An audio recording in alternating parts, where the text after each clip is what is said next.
नमस्कार मित्रांनो, आज आम्ही शाळेचे सर्व मित्र मिळून आंबोली या ठिकाणी चाललो आहोत। आंबोली या ठिकाणी महाराष्ट्रातला सर्वाधिक पाऊस पडतो, म्हणूनच याला महाराष्ट्राची चेहरापुंजी असेही म्हणतात बरं का। नुकताच पावसाळा संपलेला आहे आणि त्यामुळं तुम्हाला सगळीकडे हिरवीगार झाडं आणि अगदी सुंदर आल्हाददायी वातावरण इथं आता बघायला भेटेल।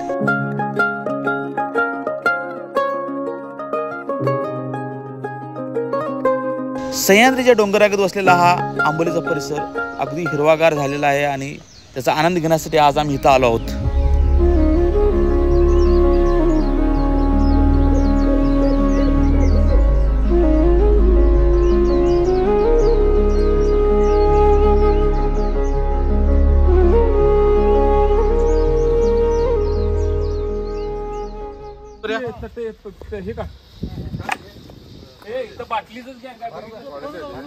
आता आम्ही इथं चिकन फ्राय बनवून खाणार आहोत। ते खाऊन मग नंतर पुढे आंबोलीच्या धबधब्याला जाणार आहोत।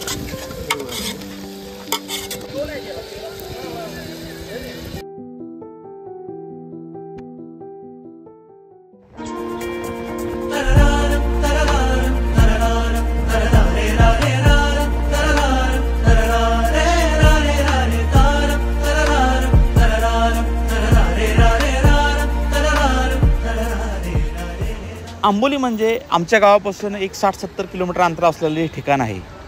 आंबोलीचा धबधबा खूपच प्रसिद्ध आहे आणि खूप गर्दी असते आणि किती गर्दी असली तरी ह्या इथली मजाच वेगळी। आता आम्ही या धबधब्यामध्ये आंघोळ करणार आहोत, चला।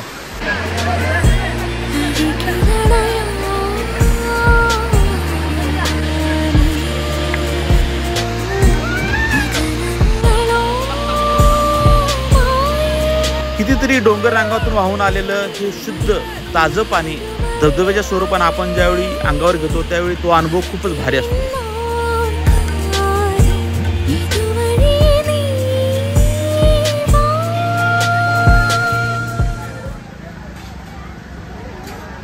अशी थंडगार पाण्याची आंघोळ करून झाल्यानंतर गरमागरम भजी खाण्याची मजा एक नंबर। चला आपण थोडे भजी खाऊ आणि काही स्वीटकॉर्न पण खाऊ। त्यानंतर आम्हाला स्पेशल चहा हवा होता आणि आम्ही आंबोली गावामध्ये एक ठिकाणी चहा पिण्यासाठी आता आलो आहोत।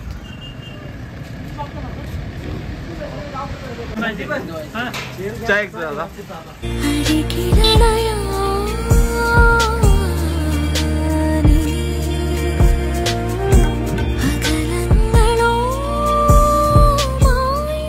आम्ही जेवण बनवण्यासाठी एक पाण्याची जागा शोधत होतो, जिथं ओढा तलाव असं काहीतरी असेल आणि आम्हाला इथे एक सुंदर जागा सापडलेली आहे।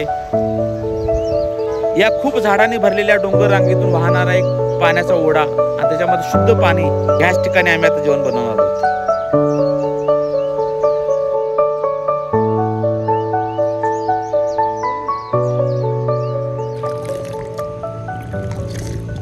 आता जेवण बनवण्याची सगळी प्रोसेस चालू केलेली आहे।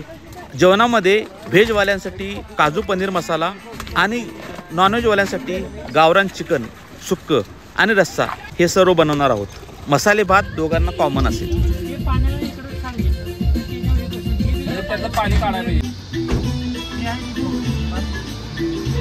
आम्ही जेवण बनवायला चालूच केलं आणि इतक्यात खूप प्रचंड मोठा वाऱ्याचा पाऊस आला। ह्या पावसात आम्हाला एकदा असं वाटलं की इथून जागा बदलून एका वेगळ्या ठिकाणी जाऊ, पण शेवटी आम्ही ठरवलं की आपण जेवण इथंच बनवायचं आणि या निश्चयानं आम्ही जेवण बनवण्याचं काम चालूच ठेवलं।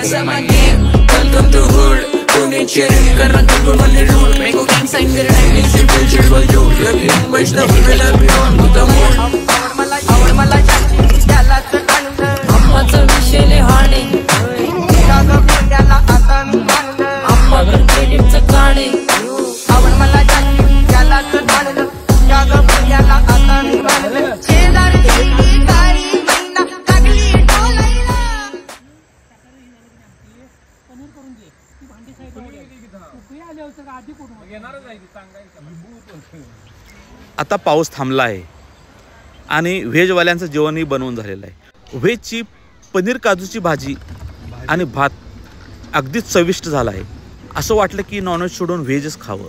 मटण काढूया काय बरोबर आहे. आणि पहिला आमटी करून घ्या.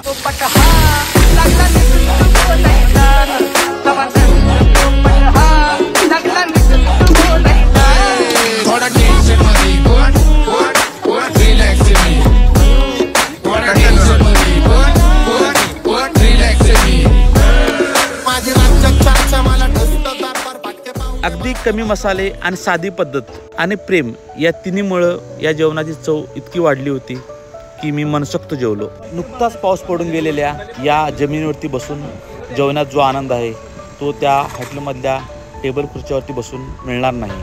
आणि याच आनंदासाठी आम्ही एकत्र येत असतो आणि हा कार्यक्रम करत असतो.